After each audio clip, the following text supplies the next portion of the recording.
Good morning students. I welcome you all again in this new video. So students, in this video we are going to discuss the Biot-Savart's law. This is a very important law and the further videos and further discussions will be based on this law. So you have to understand this law in a greater detail. So let's start. So let we have a conductor XY. There is a diagram. I have made a conductor XY in which a current I is flowing.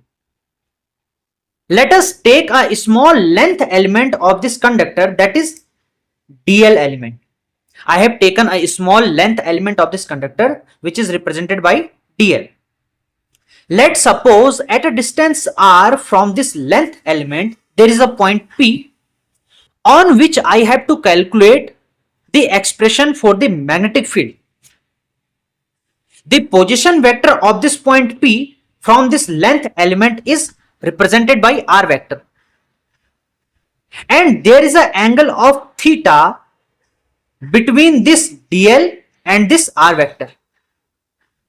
Now since there is a current flowing in this length element, that is I current, so I can talk about a current element, and my current element here will be IDL.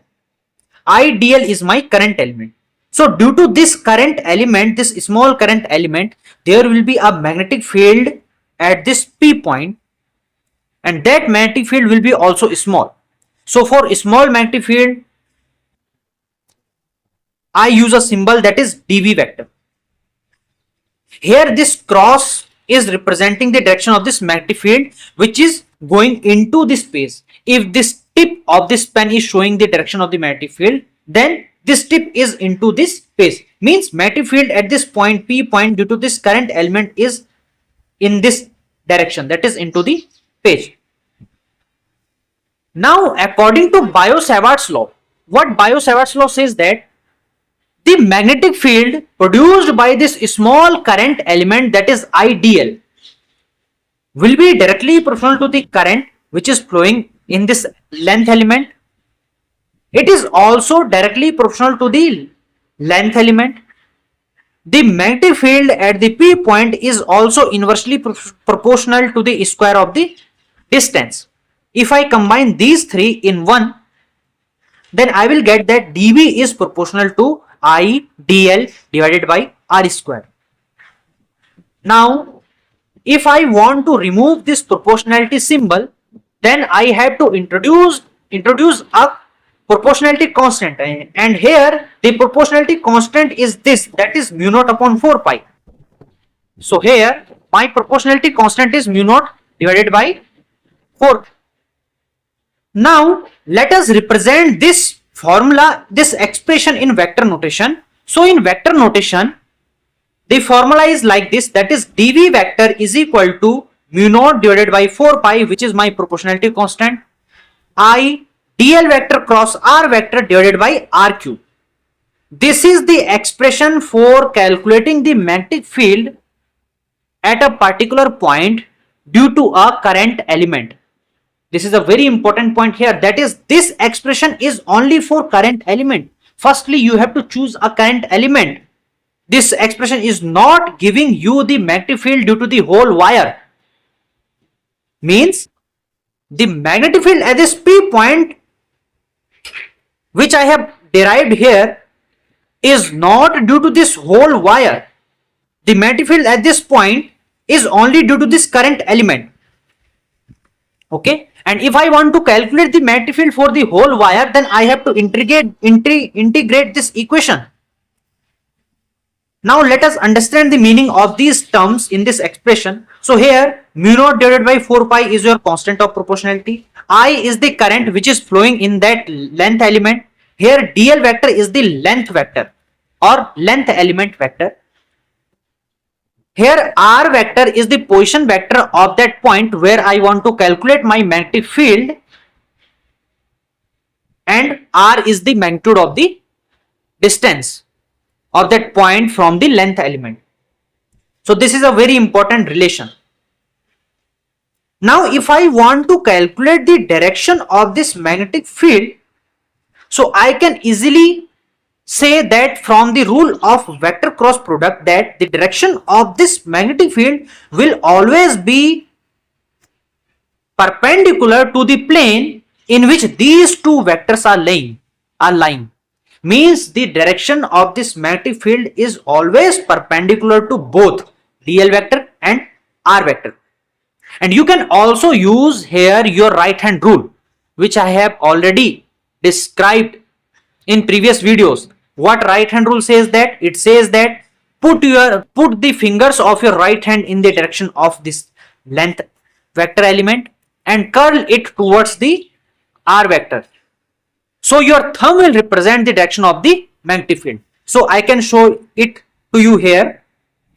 This is the direction of my length vector, that is length element vector, and this is the direction of my position vector. So I will put my right hand fingers in the direction of my length element vector, that is like this, and curl it towards the position vector, that is like this. So my thumb is going into this space. So the direction of the magnetic field at this P point is into the page. So this is how you can apply your right hand rule for calculating the direction of magnetic field. Here this mu naught is called permeability of free space. It is similar to your permittivity of free space like epsilon naught. Epsilon naught is for permittivity of free space. So similarly here mu naught is permeability of free space, and its value is mu naught is equal to 4 pi into 10 to the power minus 7 Tesla meter per ampere. This is the unit of this mu naught. Now let us calculate the dimensional formula for this mu naught. So since we know that the SI unit of mu naught is Tesla meter per ampere, and Tesla is the unit of magnetic field, meter is your distance, and ampere is your current. So let us calculate the dimensional formula of this mu naught. So for this I required the dimensions of the magnetic field. So since we know that F is equal to QVB, this we have already discussed in our previous videos. So from here I can say that B is equal to F divided by QV. F is your force, and the dimension formula for the force is MLT minus 2. Okay. So the dimensional formula for the force is MLT minus 2. And here is Q. Q is your charge. The dimensional formula for charge is nothing but the AT. And V is the velocity. Velocity's dimensional formula is LT minus 1. So let us rearrange these terms. So you will get B is equal to, here you have M and LL get cancelled out, and it will come out to be M and T to the power. This is when it comes upward it will become plus 1. So this will be MT to the power minus 1 and A to the power also. Sorry, 1T is here. So T and T inverse get cancelled out. So you will get M T to the power minus 2 A to the power minus 1. So this is the dimensional formula for your magnetic field. Okay. So now the dimensional formula for the mu naught will be, since mu naught is equal to Tesla meter per ampere. So Tesla is the dimension, that is the unit of magnetic field, and the expression for the magnetic field's dimension is MT minus 2. Then you have A to the power minus 1, and meter is nothing but the length L divided by A. A is just A. So it is mu naught is equal to M T to the power minus 2 L A to the power, that is minus 2. So this is the dimensional formula for the mu naught. So this is all about for today. I will see you in the next video, and just revise it. This is very important rule. We will use this rule in our further videos. Thanks for watching.